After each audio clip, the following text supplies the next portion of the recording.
La fuente de la vida. Un viaje a través de los siglos y la historia de la humanidad.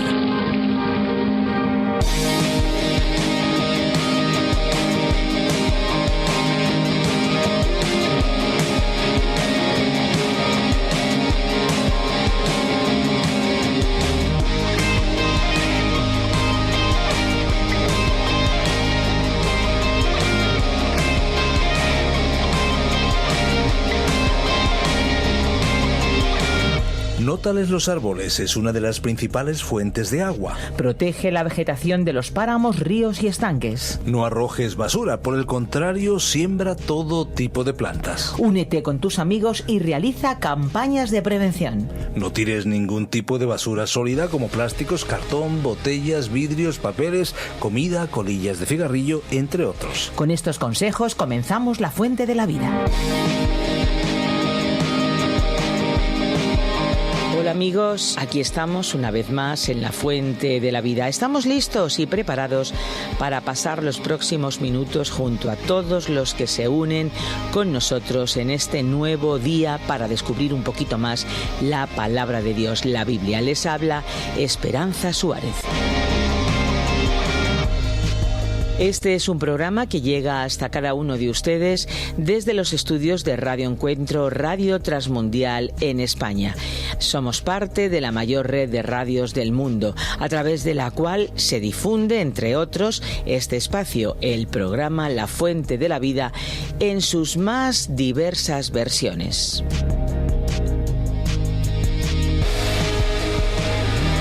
Damos gracias por todos aquellos que se ponen en contacto con nosotros, que nos oyen desde otros lugares, desde otros países, desde otros continentes. Muchísimas gracias a todos ellos. No sabemos desde dónde contacta usted hoy, desde dónde hoy nos escucha. ¿Por qué no nos llama? ¿Por qué no nos escribe y nos lo cuenta? 601 20 32 65. 601 20 32 65. Les recordamos que también estamos en Facebook. Síganos. Pueden escribirnos también a info@radioencuentro.net. La propia muerte puede no ser dolorosa para quien la sufre, pero para los que se quedan se trata de un momento bastante trágico en muchas ocasiones. Así fue precisamente la muerte de Jesucristo para sus seguidores, no solamente por no tenerlo más, sino también por ver el dolor y el sufrimiento que padeció en esos últimos momentos. Un dolor insoportable para cualquier otra persona. No se trató solamente del dolor físico y emocional, como podríamos pensar a primera vista, que por otro lado fueron extremadamente fuertes, sino también hablamos de un dolor inimaginable para nosotros, el de cargar con el peso del pecado de la humanidad. Y es que por sus llagas, como dice el libro de los libros, fuimos sanados y al tercer día resucitó venciendo la muerte. ¡Qué gran poder el de Jesucristo! Para conocerlo más, seguimos hoy en el capítulo 23 de Lucas, el último capítulo con el que estuvimos con ustedes. Nos vamos a adentrar ya en el último capítulo de este libro. Llegamos al momento más crucial de la historia de la humanidad. Nos referimos a la muerte y resurrección de Jesucristo. La Fuente de la Vida. Hoy estudiaremos el Evangelio de Lucas, capítulo 23, versículo 44, hasta el capítulo 24, versículo 7. Este capítulo incluye los siguientes eventos que condujeron a la crucifixión de Cristo. Jesús fue llevado ante Pilato y Herodes, y Barrabás fue liberado. Jesús predijo la destrucción de Jerusalén y fue crucificado. En la cruz, habló con el ladrón arrepentido y oró por sus enemigos. Hemos considerado estos acontecimientos en nuestro programa anterior. Hoy comenzaremos leyendo los versículos 44 y 45 que describen el momento en que Jesús entregó su espíritu. Cuando era como la hora sexta, hubo tinieblas sobre toda la tierra hasta la hora novena. El sol se oscureció y el velo del templo se rasgó por la mitad. Lucas hizo notar algunos eventos que ocurrieron en el momento de la muerte de Cristo y que tienen un gran valor simbólico. Nos contó que por 3 horas hubo tinieblas sobre toda la tierra. Jesús ya había dicho a quienes le arrestaron lo siguiente: esta es vuestra hora, la hora del poder de las tinieblas. Como leímos en Lucas capítulo 22, versículo 53. Las tinieblas tenían poder, pero ese poder quedaría derrotado por la muerte y resurrección de Cristo. El enemigo de Dios había sido vencido, así como el pecado y la muerte.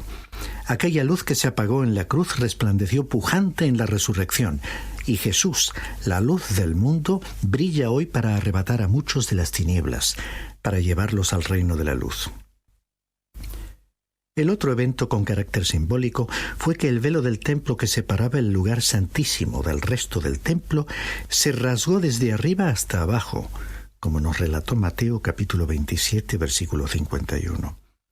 El rasgarse de arriba hacia abajo indicaba que Dios, y no un ser humano, lo había rasgado.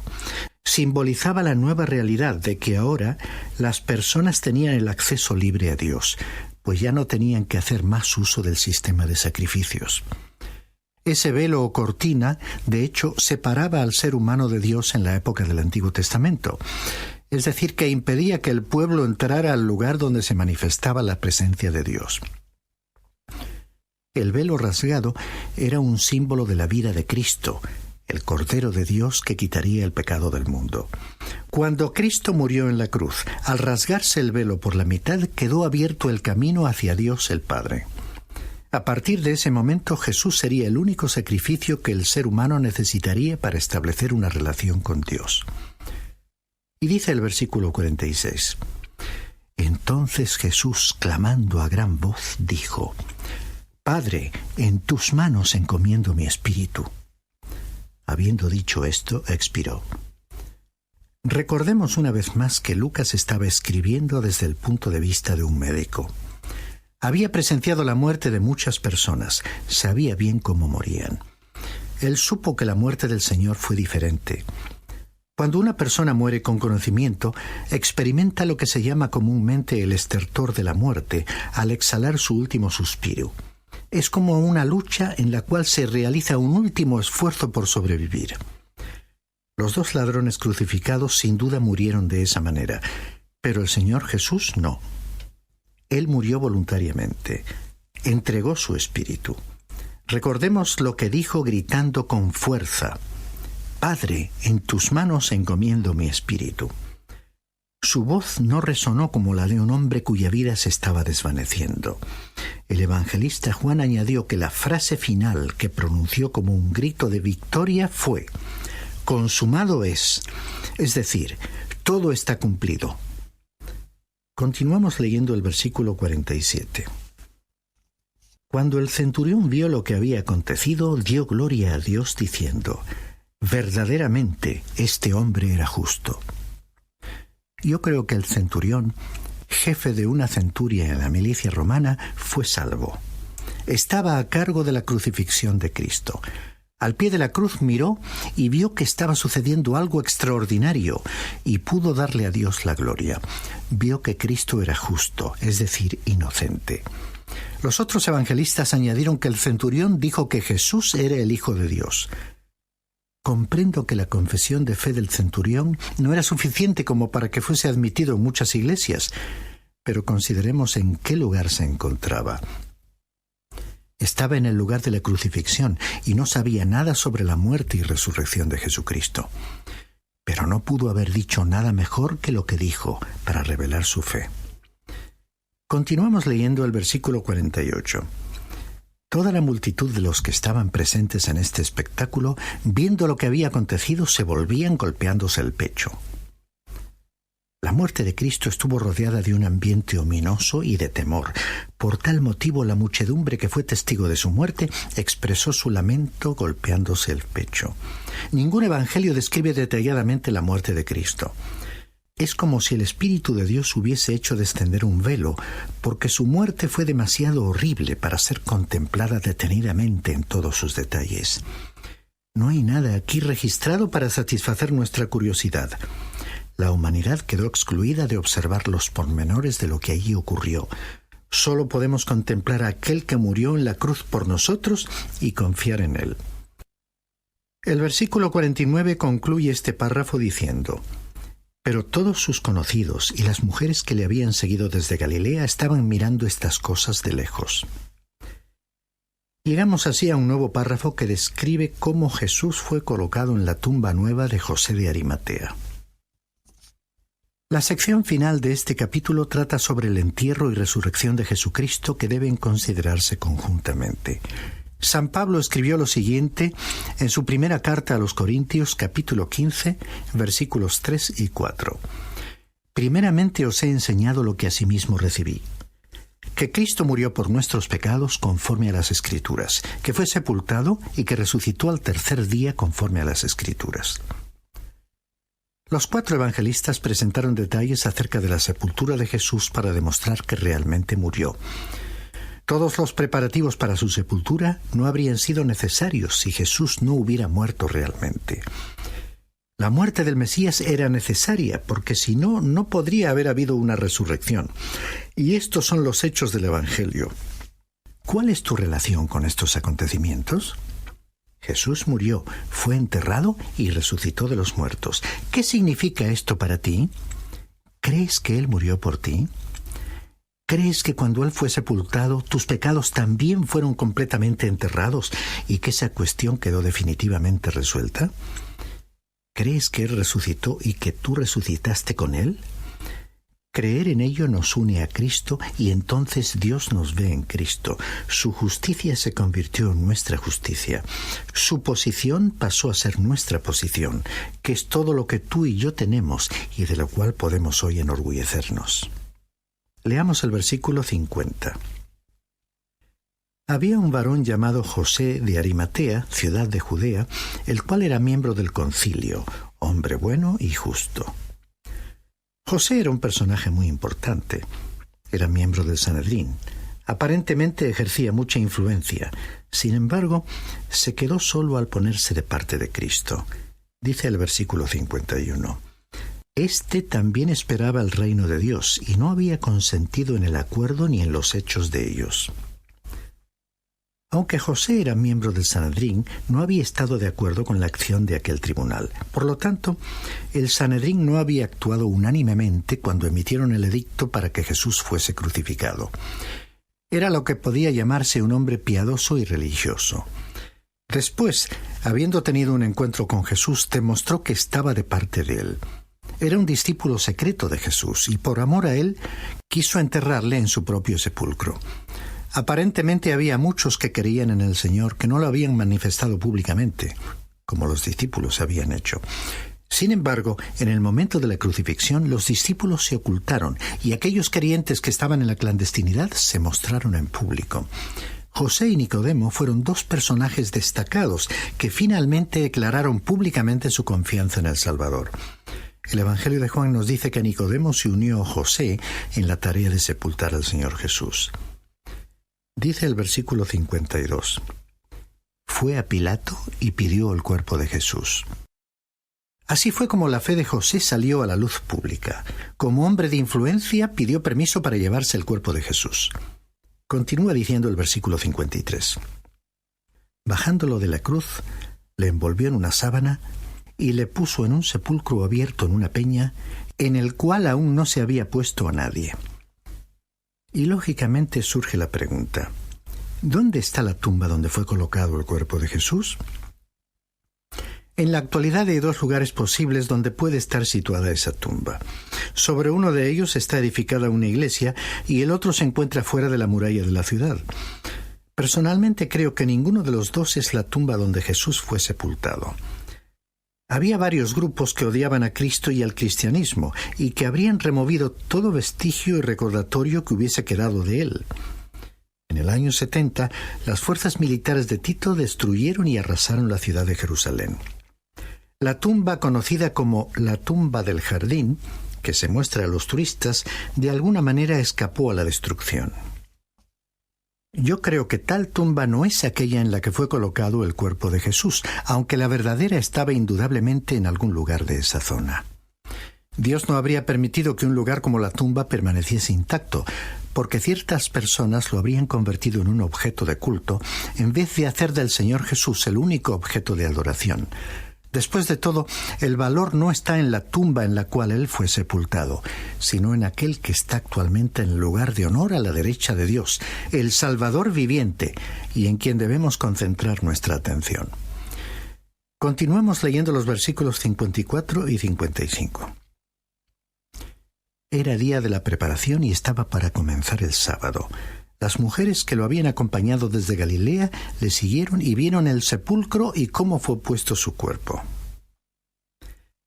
Este pequeño grupo de mujeres leales que probablemente realizaron las tareas ingratas para el Señor y los discípulos, estuvieron con él hasta el mismo fin. En lo que se refiere al día real de su muerte, la Biblia no especifica si él murió por nuestros pecados el miércoles, el jueves o el viernes. Las Sagradas Escrituras dicen simplemente que él murió por nosotros. No debiéramos desperdiciar el tiempo discutiendo sobre el día en que se produjo su muerte. Sin embargo, yo me inclino por el viernes basándome en la expresión de que se aproximaba el sábado. Las mujeres observaron cómo había sido colocado el cuerpo en la tumba. En otras palabras, el entierro no había finalizado. Más tarde, Nicodemo y José envolvieron el cuerpo en una sábana de lino. El Evangelio de Juan añadió que Nicodemo y José, que también llevaron unos 30 kilos de perfume de mirra y áloe, envolvieron el cuerpo en vendas empapadas en aquel perfume, según acostumbraban a hacer los judíos para enterrar a sus muertos. Este capítulo termina con el versículo 56, que dice lo siguiente.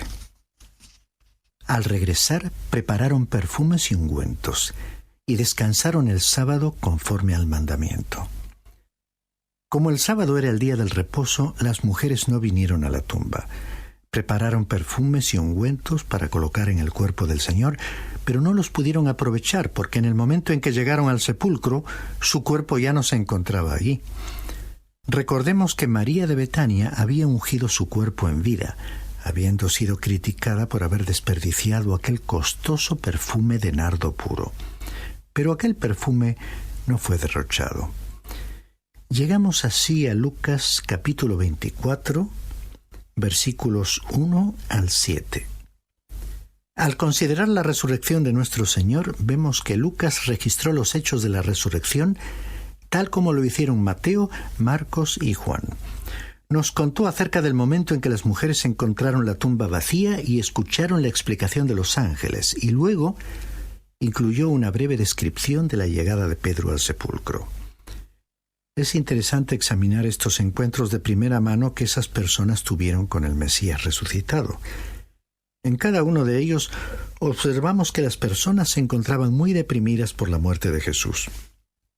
Hay que tener en cuenta las circunstancias y tremendos sufrimientos que tuvieron que presenciar con absoluta impotencia, sin poder hacer nada para aliviar el dolor de aquel a quien tanto amaban. Pero después de estar con él, experimentaron una gran transformación. Se sintieron alegres y alabaron a Dios. Lucas fue el único que registró el viaje de Cristo resucitado hacia la aldea de Emaús y su encuentro con los 2 discípulos que hacia allí se dirigían. También incluyó el relato de su aparición a los 10 discípulos en la sala donde se encontraban reunidos. El momento culminante en ambos episodios fue su referencia a las Sagradas Escrituras para demostrar su muerte y resurrección. Lucas igualmente registró su promesa de enviar al Espíritu Santo y después su ascensión con la actitud de bendecir a los suyos. Leamos el versículo 1, que comienza el párrafo titulado Jesús resucitó de los muertos saliendo de la tumba de José. El primer día de la semana, muy de mañana, fueron al sepulcro llevando los perfumes que habían preparado, y algunas otras mujeres con ellas. Las mujeres, fieles seguidoras de Jesús, trajeron los perfumes que habían preparado. Me hubiera gustado preguntarles a aquellas mujeres qué hicieron con aquellas especies aromáticas. Ya dijimos que María había sido reprendida y acusada de haber desperdiciado un perfume muy caro. Pero el perfume que en vida de Jesús ella había derramado a sus pies no fue malgastado. Y en esta ocasión los perfumes no fueron utilizados y debieron deshacerse de ellos. O quizás las mujeres estaban tan emocionadas que dejaron los perfumes en la tumba. Continúa diciendo el versículo 2. Hallaron removida la piedra del sepulcro. La piedra no había sido removida para dejar salir al Señor Jesús, sino para permitir que ellas pudiesen entrar. Las mujeres fueron las primeras en enterarse de la resurrección de Jesús a causa de su devoción por Él. Continuemos el relato leyendo los versículos 3 al 7. Y entrando no hallaron el cuerpo del Señor Jesús. Aconteció que estando ellas perplejas por esto, se pararon junto a ellas 2 varones con vestiduras resplandecientes, y como tuvieron temor y bajaron el rostro a tierra, les dijeron: ¿Por qué buscáis entre los muertos al que vive? No está aquí, sino que ha resucitado. Acordaos de lo que os habló cuando aún estaba en Galilea, diciendo: es necesario que el Hijo del Hombre sea entregado en manos de hombres pecadores, y que sea crucificado y resucite al tercer día. El Señor ya no se encontraba allí. Había abandonado el sepulcro. La pregunta que les formularon los ángeles: ¿por qué buscáis entre los muertos al que vive?, fue muy significativa, porque a continuación los seres celestiales les citaron exactamente las palabras de Jesús que hacían referencia a su muerte y resurrección. ¿Por qué vinieron las mujeres a la tumba? ¿Por qué vinieron Pedro y Juan corriendo al sepulcro? Es que estaban buscando al que había muerto entre los muertos, en la morada física de los muertos. No estaban buscando a alguien que vivía. No habían creído que el Señor Jesucristo regresaría de la muerte. Algunos piensan que existe un conflicto entre los evangelios en cuanto a la mañana de la resurrección y a los eventos que ocurrieron. Un estudio cuidadoso de los evangelios revelará que no hay ninguna contradicción.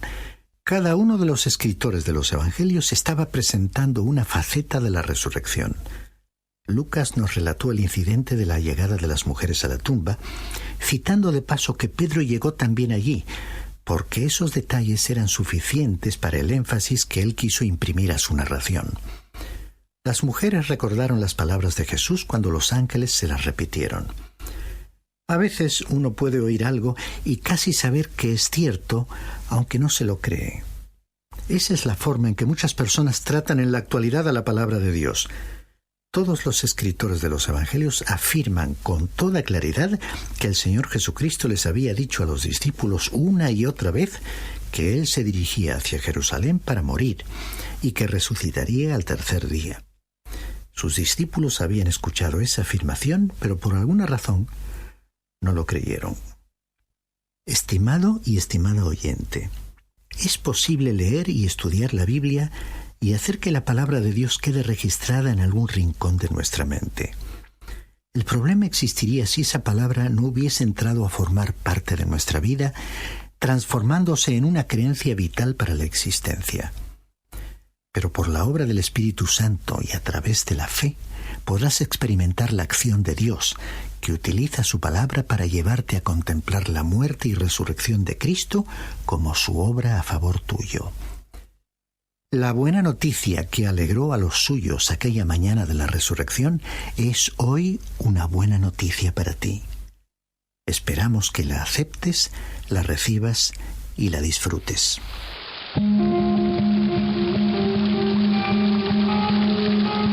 Estamos ya caminando hacia el final del programa de hoy. La Biblia es sin duda un libro increíble y a mí, personalmente, no me extraña que tantas personas se interesen por leerla y por estudiarla y, por supuesto, por obedecerla. Y como estamos en los minutos y en los instantes finales de este tiempo de radio, no queremos ni podemos irnos sin dejar de darles una información importante para que se puedan poner en contacto con nosotros si así lo desean. Si quieren escribirnos, info@radioencuentro.net. info@radioencuentro.net. Si quieren llamarnos, 91 422 0524 o bien el 601 20 32 65, pulsando el prefijo +34 si llaman desde fuera de España, 91 422 0524 o 601 20 32 65. Les invitamos una vez más a visitar nuestra web lafuentedelavida.com o bien a descargar la aplicación La Fuente de la Vida, que también pueden encontrar con el nombre a través de la Biblia. Y por supuesto, amigos, les esperamos en nuestra próxima edición de La Fuente de la Vida. Nos vamos, pero antes queremos recordarles que hay una fuente de agua viva que nunca se agota. Beba de ella. Muchas gracias por ver este vídeo. Suscríbete al canal si aún no lo has hecho y activa las notificaciones para no perderte las novedades de La Fuente de la Vida. ¡Te esperamos! Este ha sido un programa de Radio Transmundial producido por Radio Encuentro, Radio Cadena de Vida.